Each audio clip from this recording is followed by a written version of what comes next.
Your parents were once in their mid-20s and thought to settle down, to have a family, to have children, to bring forth sentient life into the world.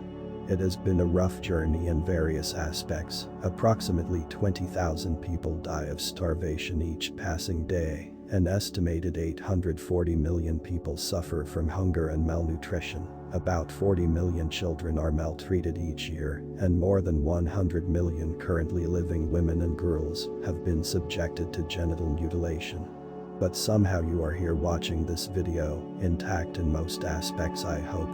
A bit of depression now and then, a bit of jubilation, mourning, exhilaration, fun, and somehow you are still here looking towards the next moment. If your current self, with all the experience you have garnered, had to give advice to your parents on whether to conceive you or to not, what would you advise? I guess most of us, in our right minds and all things considered, will tell our parents to go ahead.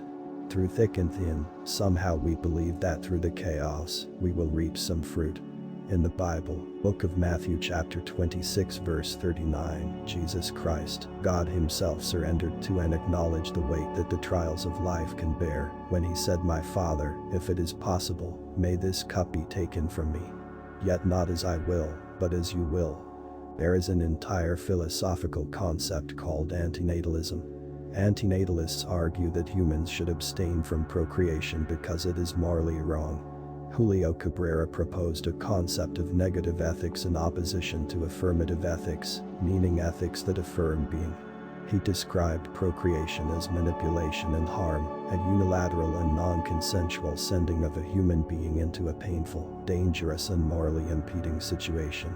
According to Cabrera, manipulation in procreation is visible primarily in the unilateral and non-consensual nature of the act, which makes procreation per se inevitably asymmetrical, be it a product of forethought or a product of neglect on the side of the individuals who have intercourse.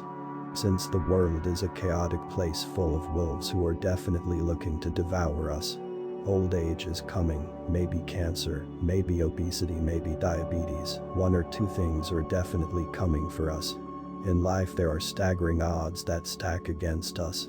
Everyone is in some battle of sorts. The referee seems more reasonable, according to Cabrera, simply not to put more life in that situation, since the results of their struggle are always uncertain. For a moment, think about the time you had the idea to start a new undertaking. Perhaps it was a new career. We were unsure of the certainty that we might even reach a point of realization. We mostly start out with the hope that some good things can happen by drawing comparison with other people who have achieved the same. We start with belief and slowly inch our path to the desired destination. With each day we become smarter and less naive. What is really fascinating is that we never really know the extent of what we can achieve and become competent. Somehow hope keeps us persisting. So I guess, as long as hope is, there is life and there is enrichment. The modern world is a little more stable and predictable than it was in the earlier periods, when looters would come and just snatch your entire stash. And all over one had to start hoarding again. Somehow the world now has more stability because people put in the work to cohesively put stability in the world. It takes hundreds of resilient engineers, tens of years to build a large school. A traffic officer controls traffic, an electrician fixes the power lines, a teacher educates children, and a nurse gives first aid. Everyone taking on a responsibility, performing it in tandem to keep the modern society working as is. For the fear of the atrocities of life, sometime we begin to think that the entire scheme of life is a fraud, and we ought to annihilate it. But with all the numerous possible good that may turn out to be, it may be useful to hold on and have a little optimism. As we have survived through life's catastrophes, we have become more equipped to face even more gargantuan challenges.